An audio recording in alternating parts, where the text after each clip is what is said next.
वागर्थाविव सम्पृक्तौ वागर्थ प्रतिपत्तये जगतः पितरौ वन्दे पार्वती परमेश्वरौ। पार्वती परमेश्वरौ।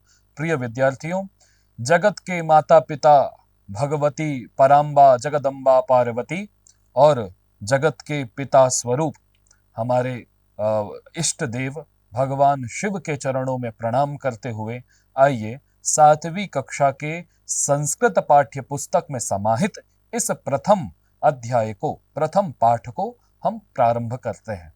प्रथम पाठ का नाम है विद्यार्थियों वंदे भारत मातरम, अर्थात मैं भारत माता को प्रणाम करता हूं। वंदे भारत मातरम, ये वंदे भारत मातरम का अर्थ है मैं भारत माता को प्रणाम करता हूं। जैसा कि आप जानती ही हैं विद्यार्थियों, वंदे भारत मातरम यह हमारा राष्ट्रगीत भी है। हमारा देश भारत, उसके राष्ट्रगीत का नाम वंदे भारत मातरम। वंदे भारत मातरम इस शीर्षक के द्वारा लिखा गया जो राष्ट्रगीत है, उसी के भावार्थ को, उसी को आज हम इस पाठ में समझने का प्रयास करेंगे। इस गीत को, हमारे राष्ट्रगीत का अर्थ क्या है, उसके माध्यम से हम क्या समझाना चाहते हैं, वो किन किन को प्रेरणा देना चाहते हैं, इसकी रचना कब हुई थी, किसने रचा था, ये सारी ही बातों का परिचय आज मैं आपको एक संवाद के माध्यम से समझाना चाहता हूँ। यह संवाद एक माता और एक पुत्र और पुत्री के बीच में चल रहा है। माता पुत्र पुत्री के बीच में यह संवाद है। इस संवाद के माध्यम से यह समस्त जानकारी, यह समस्त परिचय आपके सामने मैं प्रस्तुत करना चाहता हूं। आइए इसे समझते हैं। देखिए कि इस चित्र में जैसा कि आप देख पा रहे हैं, एक बालक अपनी माता से पूछ रहा है कि अम्ब वयम विभिन्नेषु कार्यक्रमेषु आकाशवाण्यां शालायां च वंदे मातरम इति गीतं बहुत्र शृणुमः, किन्तु अस्य अर्थं न जानीमः। मातः अस्य कः अर्थः? अस्तु, यहाँ पर बालक कहना चाहता है कि अम्ब, ये संबोधन है, हे माता, हे अम्बा, वयम विभिन्नेषु कार्यक्रमेषु आकाशवाण्यां शालायां च वंदे मातरम इति गीतं बहुत्र शृणुमः। हमने बहुत विभिन्न कार्यक्रमों में, आकाशवाणी में और शाला में, शाला चाहे वो पाठशाला हो, चाहे वो अन्य किसी प्रकार की भी शाला हो, उन सभी शालाओं में हमने वंदे मातरम इति गीतम बहुत्र शृणुमः, हमने वंदे मातरम इस गीत को बहुत बार सुना है। आगे बालक कहता है कि किंतु अस्य अर्थम न जानीमः, परंतु हम इसके अर्थ को नहीं जानते। वंदे मातरम इस गीत का अर्थ क्या होता है, इससे हम परिचित नहीं हैं। माता अस्य कः अर्थः, हे मां, इसका क्या अर्थ होता है? इतना ही बोल पाया था कि उधर से पुत्री भी बोल पड़ी अपनी माँ से, बोलती है कि एतम गीतम कः लिखितवान। अच्छा माँ, मुझे यह तो बताओ कि यह गीत लिखा किसने? इत्यपि मम जिज्ञासा अस्ति, यह भी मेरी एक जिज्ञासा है कि यह गीत किसने लिखा, आप मुझे बताओ। माता कहती है अपने बच्चों से, वत्सौ महान देशभक्तः बंकिम चंद्रः चट्टोपाध्यायः अष्टादशशतद्वयशीतितमे वर्षे आनन्दमठः इति नामकम् उपन्यासं लिखितवान्। वन्दे मातरम् इति गीतं तस्मिन् एव उपन्यासे वर्तते। वन्दे मातरम् इत्यस्य अर्थः अस्ति यत् अहं मातुः वंदनं करोमि इति। माता अपने बच्चों से कहती है कि हे बच्चों, दोनों वत्स को संबोधन करते हुए द्विवचन का प्रयोग करती है। वत्सौ अगर एक होते तो यहाँ पर समझते जाइएगा आप, चूंकि आप षष्ठ कक्षा में ये सारी बातें पढ़ते आ रहे हैं, इसलिए मैं आपका ध्यान केंद्रित करा रहा हूँ। वत्सौ ये द्विवचन का प्रयोग है क्योंकि यहाँ पर दो बालक हैं, दो वत्स हैं। वो बोलती है कि एक महान देशभक्त हुए जिनका नाम बंकिम चंद्र चट्टोपाध्याय हुआ। उन्होंने संस्कृत में देखिएगा कि अष्टादशशत द्वयशीति तमे वर्षे अर्थात 1882 1882 में तमे वर्ष में आनंद मठ नाम का एक उपन्यास लिखा। तमे वर्षे आनंद मठः इति नामकम् उपन्यासं लिखितवान्। अस्तु, वंदे मातरम इति गीतं तस्मिन् एव उपन्यासे वर्तते। जो ये वंदे मातरम जो गीत के बारे में आप मुझसे जिज्ञासा कर रहे हैं, ये जो वंदे मातरम यह गीत है, वो आनंद मठ नामक जो उपन्यास जो बंकिम चंद्र चट्टोपाध्याय के द्वारा लिखा गया था, उसी उपन्यास में ये वंदे मातरम गीत हमें प्राप्त होता है। वंदे मातरम इत्यस्य अर्थः अस्ति, वंदे मातरम इसका अर्थ है कि यत् अहम मातुः वंदनम करोमि, मैं माता की वंदना करता हूं, मैं माता की वंदना करता हूं। जिज्ञासा आगे बढ़ते गई, बच्चों ने आगे प्रश्न किया, पुत्री पूछती है वहां पर, मातः इदम गीतम कस्याम भाषायाम अस्ति, पूछती है कि हे मां, यह गीत किस भाषा में है, आप मुझे जरा बताएं। संबोधन को करती हुई मां कहती है कि हे पुत्री, एतत् पुत्री एतत् गीतम संस्कृतम बांग्ला च इति भाषा द्वये वर्तते, यह जो गीत है पुत्री, वह दो भाषाओं में है, एक संस्कृत में और एक बांग्ला में। माता से पुत्र पूछता है कि माता अस्मिन् गीते वर्ण्यः विषयः कः अस्ति, कि हे मां, इस गीत में वर्ण्य विषय क्या है। वर्ण्य विषय का अभिप्राय यह है कि इस गीत में हमें क्या बताया गया है, किस चीज के बारे में बताया गया है, आप थोड़ा मुझे बताएं, थोड़ा सा संकेत करें। पुत्र को संबोधन करते हुए मां कहती है कि हे पुत्र, अस्मिन् गीते भारत मातुः स्वरूपस्य रम्यम वर्णनम अस्ति, हे पुत्र, इस गीत में भारत माता के स्वरूप का रम्य अर्थात मन को अच्छा लगने वाला वर्णन है, ऐसा वे कहती हैं। यहां पर पुत्र फिर से कहता है कि अम्ब एतस्य गीतस्य किम वैशिष्ट्यम, भाई मां, आप मुझे बताओ कि इस गीत की विशेषता क्या है, इस गीत की विशेषता क्या है, आप मुझे ये बताओ। माता कहती है कि बालौ स्वतंत्रतायाः आंदोलने सर्वे देशभक्ताः एतद् गीतं मंत्रम् इव गायन्ति स्म, सम्प्रति अपि इदं गीतं श्रुत्वा गीत्वा च वयं सर्वे भारतीयाः प्रेरिताः भवामः। माता अपने दोनों बच्चों से कहती है, हे बालो, हे बालको, स्वतंत्रतायाः आंदोलने, जब स्वतंत्रता के लिए आंदोलन किया जा रहा था, जब भारत जो स्वतंत्रता के लिए आंदोलन कर रहा था, तब सर्वे देशभक्ता, जितने भी देशभक्त थे, वो सभी इस गीत को मंत्र के समान गाया करते थे, मंत्र के, और इस मंत्र को गा करके अपने अंदर एक नई ऊर्जा का संचार हो रहा है ऐसा महसूस करते थे। क्यों, जब बोलते थे कि मैं भारत माता को प्रणाम करता हूं, तब वो भारत माता को स्वतंत्र कराने के लिए, जो अब तक परतंत्र थी, उसको स्वतंत्र कराने के लिए और भी ऊर्जस्वला होते थे, है ना।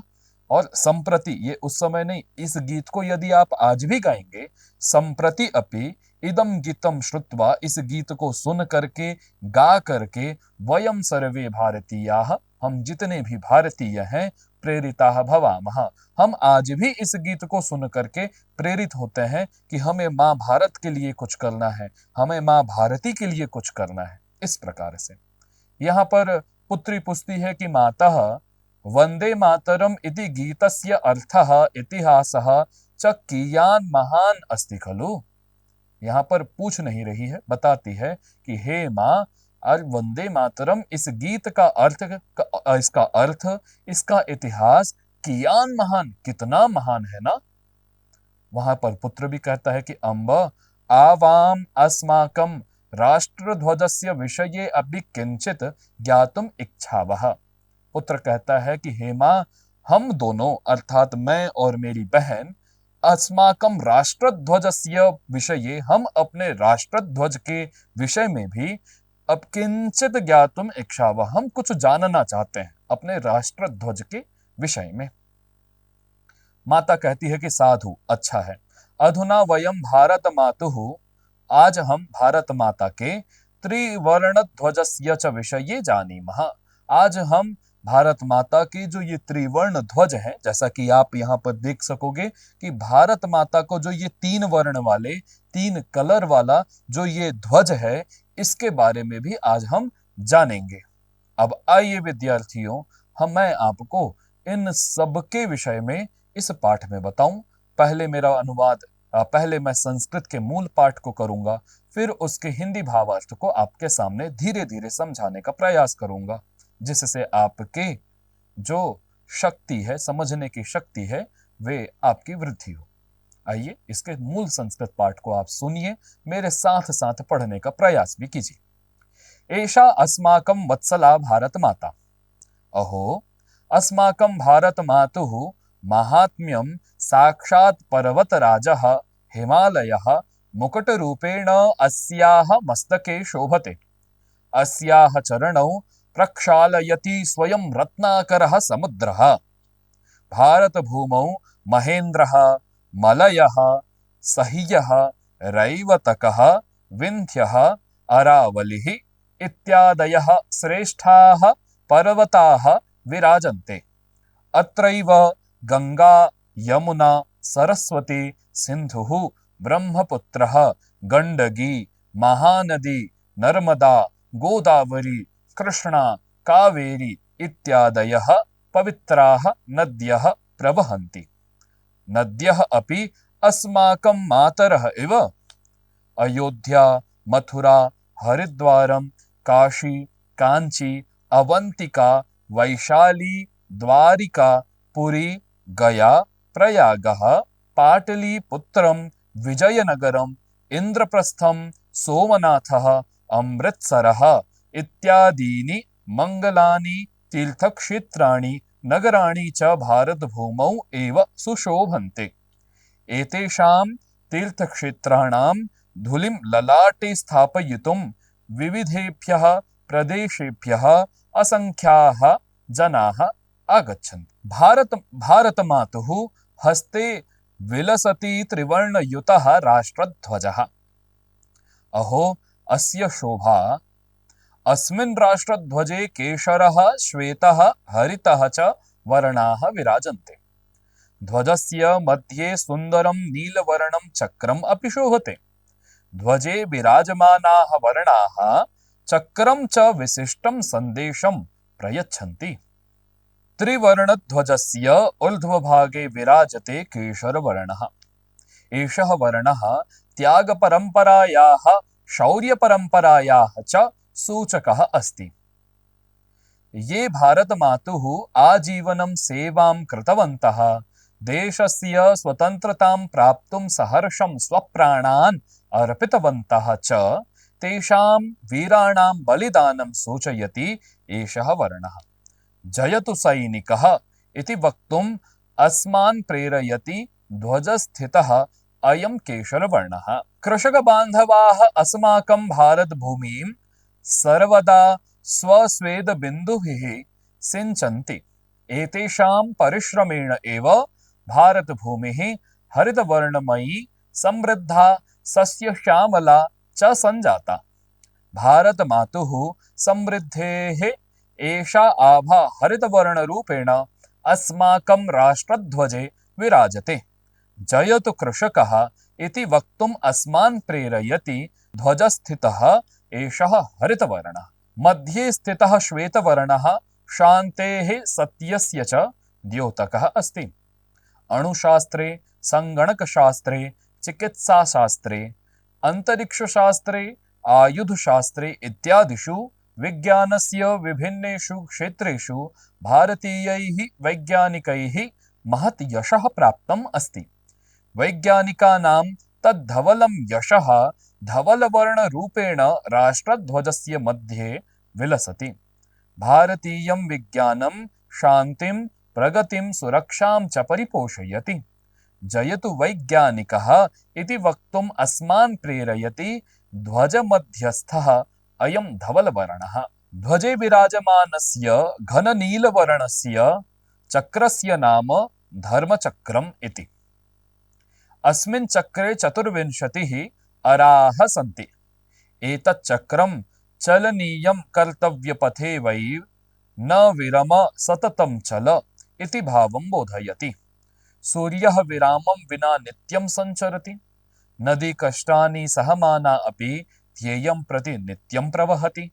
इदं चक्रं जीवने श्रान्तेः, आलस्यस्य, प्रमादस्य च स्थानं न भवतु इति संदेशं प्रयच्छति।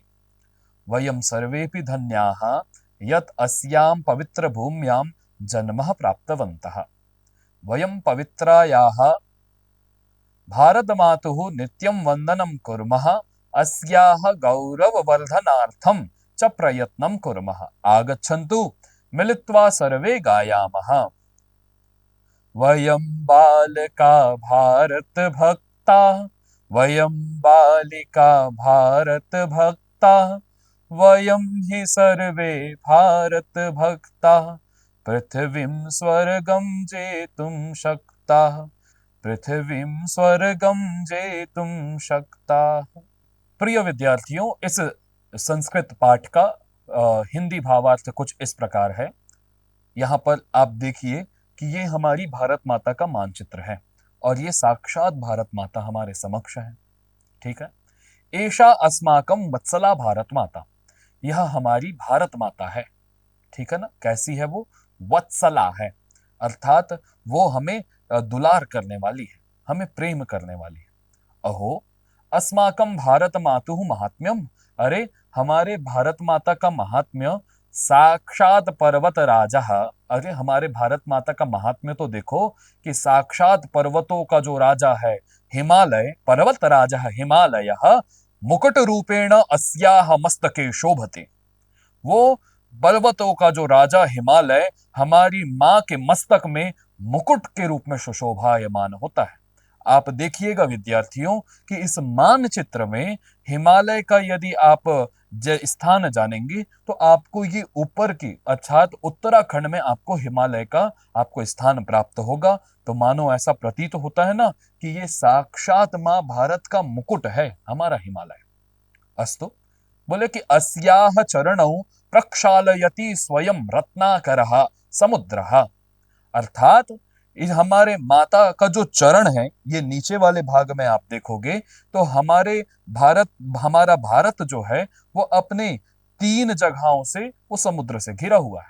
तो आप जब ये दक्षिण का क्षेत्र देखेंगे तब वहां पर दोनों ओर समुद्र मिलेगा और मानो ऐसा प्रतीत होता है कि वो रत्नाकर अर्थात रत्नों को देने वाला समुद्र हमारी मां भारत के चरणों को प्रक्षालन कर रहा है, धो रहा है। समुद्र जो है माता के चरणों को धो रहा है और हिमालय जो पर्वतों का राजा है वो साक्षात मुकुट के रूप में माता के सिर पर विराजमान है, मस्तक पर विराजमान है। बोले कि इस हमारी भारत भूमि में ही, इसी हमारी भारत भूमि में महेंद्रः, मलयः, सह्यः, रैवतकः, विंध्यः, अरावलिः इत्यादयः श्रेष्ठाः पर्वताः विराजन्ते। हमारी इस भारत भूमि में ही महेंद्र, मलय, सह्य, रैवतक, विंध्य, अरावली इत्यादि नाम के श्रेष्ठ पर्वत इसी भारत भूमि में है।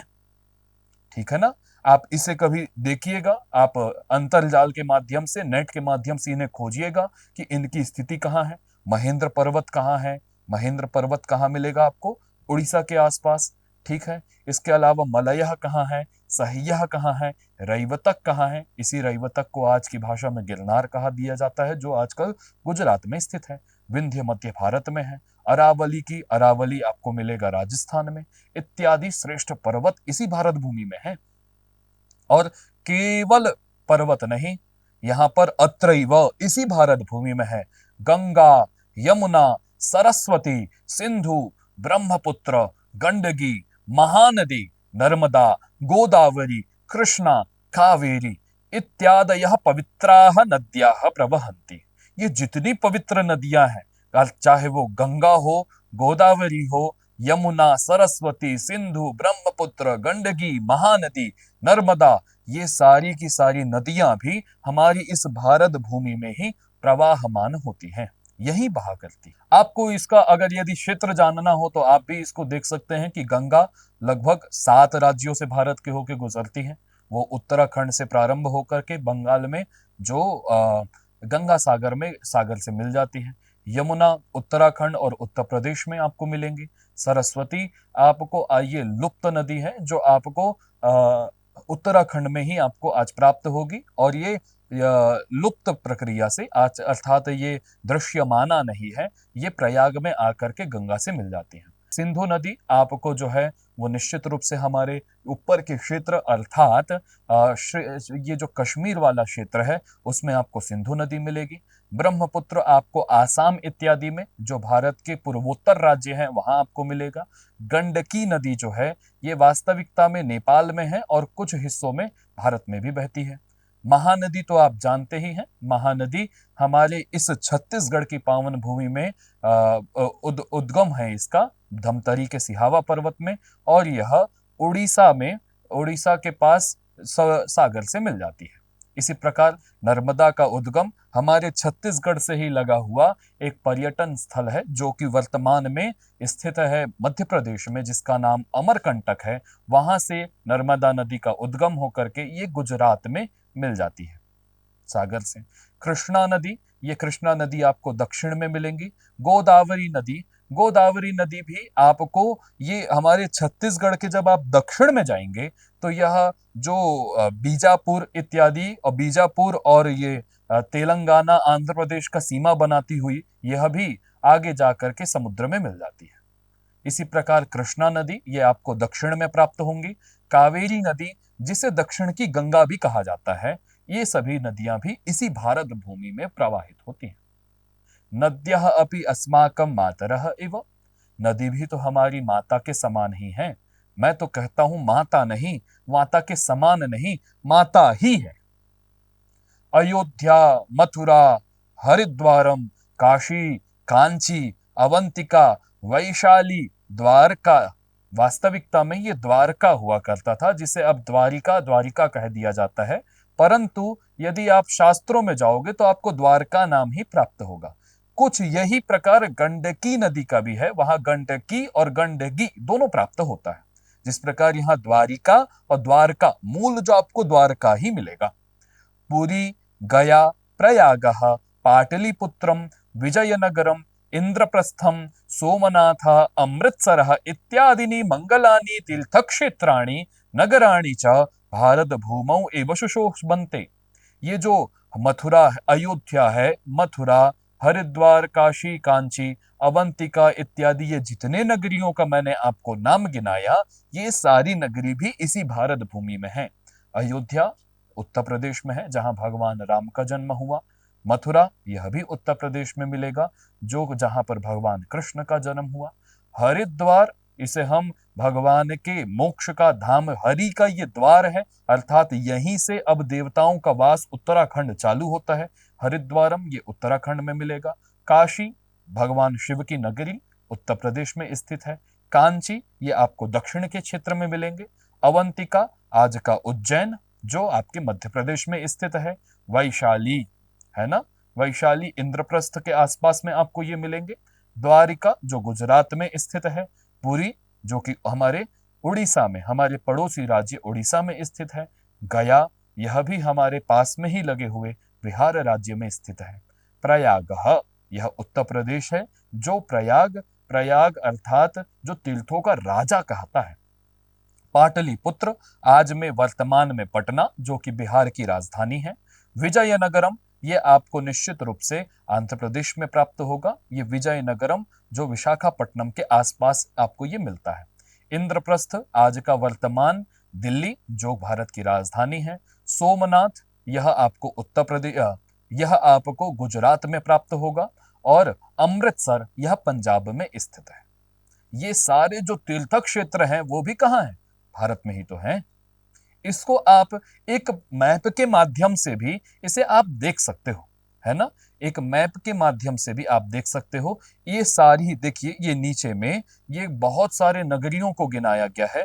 इस मैप में भी आप देखना कि ये सारी नदी, जितना मैंने आपको परिचय कराया, ये सारी ही नदी, और इसके अतिरिक्त भी, जैसे कि शतुद्री नदी, सरस्वती नदी, इसके अलावा और भी बहुत सारी नदियां हैं जो इसमें अंकित आपको मैप के माध्यम से, मानचित्र के माध्यम से दिखाया जा रहा है। और भी आप देखिएगा, नीचे आप बढ़िएगा तो आपको मिलेंगे, देखिएगा 54 तीर्थ क्षेत्रों का नाम यहाँ पर गिनाया गया है। और ये कहां कहां पर स्थित है, आप इस मानचित्र में अंकों के माध्यम से समझ लीजिए। जैसे कि अयोध्या का अंक है 1, तो आप मानचित्र में देखिए कि 1 कहां पर लिखा है, आप जान जाइएगा कि अयोध्या वहीं स्थित है। फिर दूसरे नंबर पे मथुरा, तो मथुरा के नंबर को आप देखिएगा और मथुरा पहचान लीजिए। हरिद्वार, इसी प्रकार यदि आपको श्रीशैलम को देखना है तो श्रीशैलम के नंबर को ढूंढिए, आपको मिलेगा क्या, आपको मिलेगा पंचत्रिंशत अर्थात 35। तो 35 नंबर पे आप जाकर के देखिएगा तो आपको श्रीशैलम मिल जाएगा। संभवतः ये आज का आंध्र प्रदेश है। अस्तु, इस प्रकार से मानचित्र में आप इन्हीं सब चीजों को लोकेट कर सकते हैं, देख सकते हैं। आइए अब पाठ में हम आगे बढ़ें। एतेषां तीर्थक्षेत्राणां धूलिं ललाटे स्थापयितुं विविधेभ्यः प्रदेशेभ्यः असंख्याः जनाः आगच्छन्ति। अर्थात जो ये तीर्थ क्षेत्र मैंने आपको गिनाए विद्यार्थियों, इसके धूलि को अर्थात इसके धूल को मस्तक से लगाने के लिए विविधेभ्यः प्रशेषेभ्यः विविध प्रदेशों से असंख्याः, जिसकी गणना नहीं की जा सकती, इतने लोग आते हैं इस तीर्थ क्षेत्र में। और मैं तो कहता हूं केवल प्रदेशेभ्यः नहीं, विभिन्न देशेभ्यः विदेशेभ्यः अपि आगच्छन्ति जनाः। विदेशों से भी यहाँ इसके तीर्थ क्षेत्र के अयोध्या के धूलि को लगाने के लिए, काशी के धूलि को मस्तक से लगाने के लिए लोग यहाँ आते हैं। अब आपका मैं परिचय हमारे राष्ट्र ध्वज से कराना चाहता हूं। भारत माता को आप यहाँ पर देखिए, भारत माँ ने अपने हाथ में ये ध्वज ले रखा है। विद्यार्थियों, भारत मातुः हस्ते विलसति त्रिवर्णयुतः राष्ट्रध्वजः, अर्थात भारत माता के हस्त में विलसति अर्थात यह शोभायमान होता है। कौन? त्रिवर्ण युतः राष्ट्रध्वजः, त्रिवर्ण से युक्त, 3 कलरों से युक्त यह हमारा राष्ट्रध्वज, जिसमें 3 कलर है। अहो अस्य शोभा, अरे इसकी शोभा तो देखो। अस्मिन् राष्ट्रध्वजे केशरः श्वेतः हरितः च वर्णाः विराजन्ते। इस हमारे राष्ट्रध्वज में आपको 3 वर्ण मिलेंगे। पहले केशरः, सर्वप्रथम आप देखिए, पहले केशरः ऑरेंज कलर, नारंगी कलर, इसी को फिर बीच में आप देखिएगा श्वेतः सफेद कलर, फिर हरितः हरा कलर, हरा रंग है। ठीक है। ध्वजस्य मध्ये अर्थात इस ध्वज के मध्य में आप देखिएगा सुंदरम नीलवर्णम चक्रम अपि शोभते, ये नीले कलर का एक चक्र भी शोभायमान हो रहा है। ध्वजे विराजमानाः वर्णाः, ध्वज में जो विराजमान ये वर्ण है, आपको 3 वर्ण, आपको निश्चित रूप से 4 वर्ण यहाँ दिखे होंगे। सर्वप्रथम केशरः, तदोपरांतः धवलः, जिसको हम श्वेतः भी कहते हैं, फिर अंत में आपको मिलेगा हरित वर्ण, और बीच में चौथा वर्ण हमको घन नील, नील घन वर्ण, है ना, एकदम डार्क ब्लू जिसे कह सकते हैं।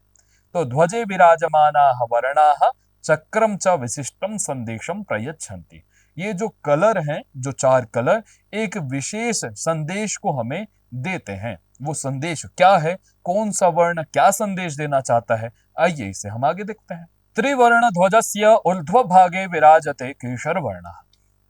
प्रिय विद्यार्थियों, ये 3 वर्णों से सुशोभित इस ध्वज के ऊर्ध्व भागे अर्थात ऊपर की भाग में विराजते सुशोभायमान हो रहा है ये केशर वर्ण।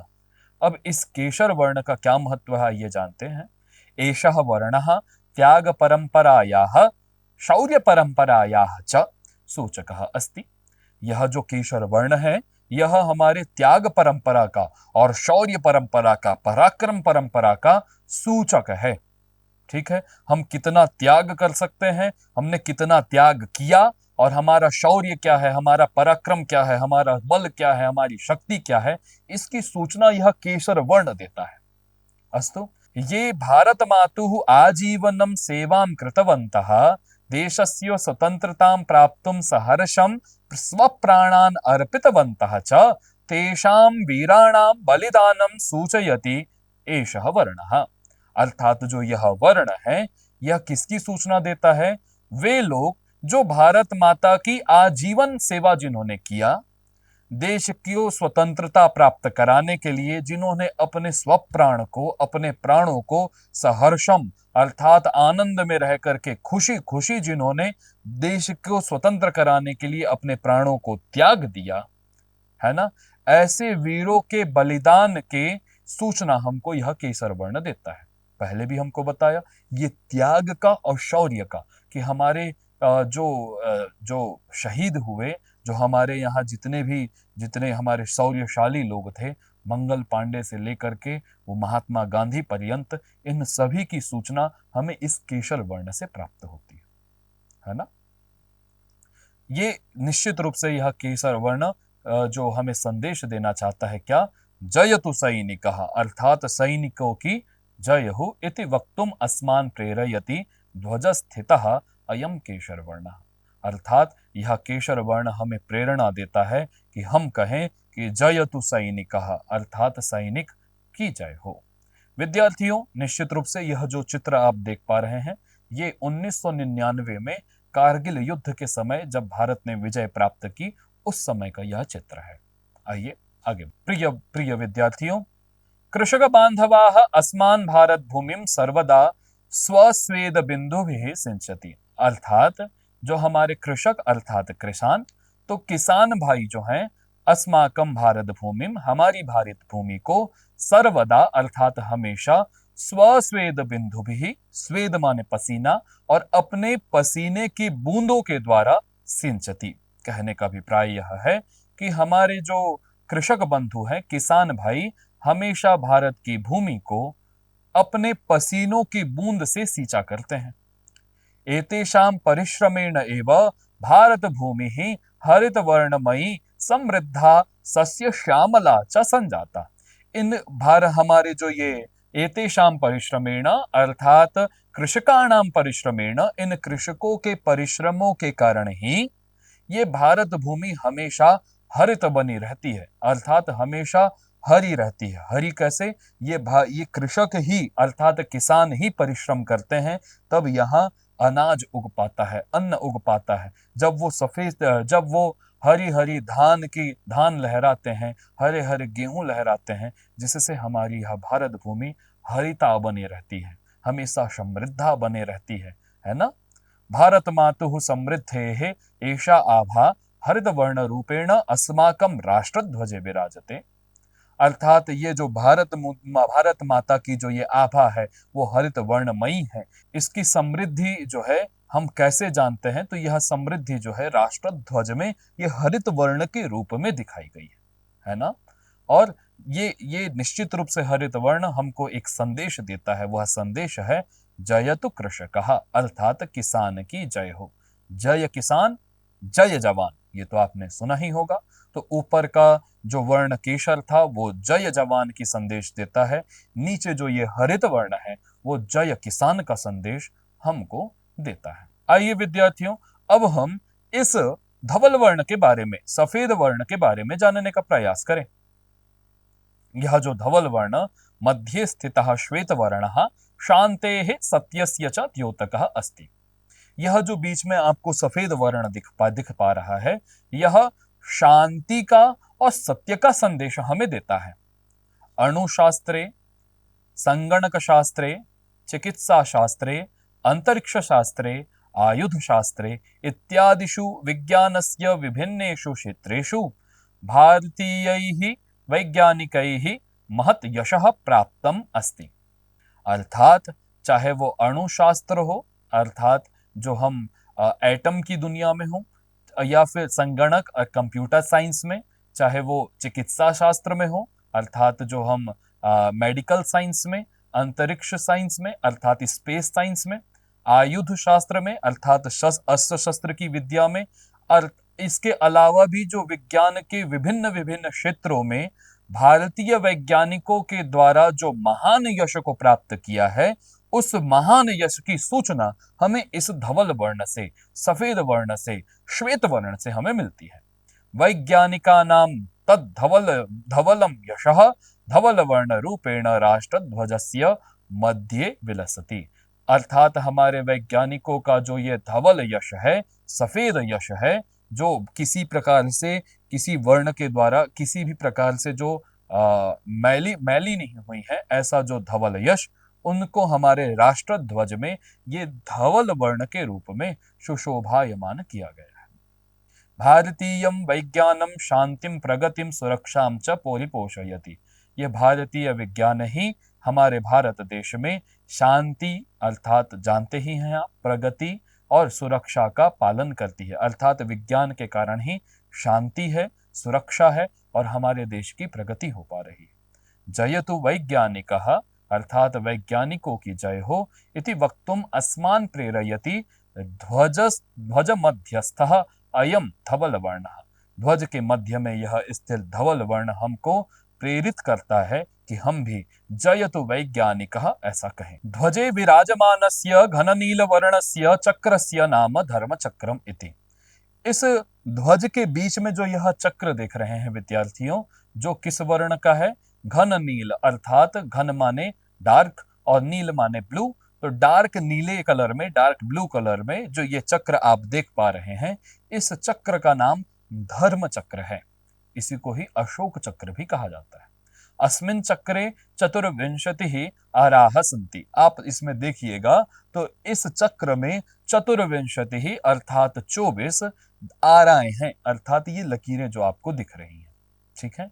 एतत् चक्रम चलनीयम कर्तव्य पथे वै न विरम सततम चल इति भावम बोधयति। यह जो चक्र है विद्यार्थियों, हमको यह एक भाव बोध कराता है, कहना चाहता है कि चलनीयम कर्तव्य पथे वै, हमें हमेशा कर्तव्य पथ पर चलना चाहिए। अर्थात जो हमारा कर्तव्य है उसमें कभी प्रमाद नहीं करना चाहिए, आलस्य नहीं करना चाहिए। यह चक्र हमको दिखाता है। न विरम, कभी हमें विराम नहीं करना चाहिए। सततम चल, हमें हमेशा हमारा कर्तव्य पथ पर चलना चाहिए, निरंतर चलना चाहिए। यही भाव हमको इस चक्र से प्राप्त होता है। सूर्यः विरामं विना नित्यम संचरति। जिस प्रकार सूर्य विराम लिए बिना, विश्राम किए बिना नित्य चलते रहता है। नदी कष्टानि सहमाना अपि, नदी कष्टों को सहते हुए भी ध्येयम प्रति नित्यम प्रवहति, अपने ध्येय के प्रति, अपने लक्ष्य के प्रति जिस प्रकार सदा बहते रहती है। इदम चक्रम, यह जो चक्र है, जीवने श्रांतेः, जीवन में हमें कभी भी प्रमाद नहीं करना चाहिए, आलस्य नहीं करना चाहिए। का स्थान हमारे जीवन में शांत का अर्थात आलस्य का और प्रमाद का स्थान नहीं है। यह संदेश हमको इस चक्र के माध्यम से मिलता है। वयम सर्वे धन्याः, हम सभी धन्य हैं। यत अस्याम पवित्र भूम्याम जन्म प्राप्तवन्तः, हम सभी धन्य हैं कि हमें इस भारत की पवित्र भूमि में जन्म मिला। वयम पवित्रायाः भारत मातुः नित्यं वंदनं कुर्मः, अस्य गौरव वर्धनार्थम प्रयत्नं कुर्मः। हम हमेशा इस पवित्र भारत भूमि का नित्य वंदन करते हैं और इस भारत भूमि के गौरव वर्धन के लिए प्रयास करते हैं। हम ऐसा कोई भी कार्य ना करें जिससे हमारे भारत माता का सद नीचा हो। भारत माता को हमेशा समृद्धा बनाने के लिए, गौरवान्विता करने के लिए हमें कार्य करना चाहिए। ठीक है, आइए विद्यार्थियों आकर के इस श्लोक को गाएं। वयम बालका भारत भक्ताः, हम सभी बालक भारत के भक्त हैं। केवल बालक नहीं, वयम बालिका भारत भक्ता, हम बालिकाएं भी अर्थात बालक और बालिका दोनों, हम सभी भारत के भक्त हैं, भारत माता के भक्त हैं। वयम ही सर्वे भारत भक्ता, हम जितने हैं, चाहे बालक, चाहे बालिका, चाहे वृद्ध, चाहे यौवन, चाहे नर, चाहे पुरुष, हम सभी भारत माता के भक्त हैं। और हमको कम मत समझना, हम पृथ्वीम स्वर्गम जेतुम शक्तः, हम चाहें तो हम पृथ्वी को भी जीत सकते हैं और पृथ्वी ही नहीं, हम चाहे तो स्वर्ग को भी जीत सकते हैं। ऐसा हमारे अंदर आत्मविश्वास होना चाहिए। इसी के साथ जयतु संस्कृतम, जयतु भारतम।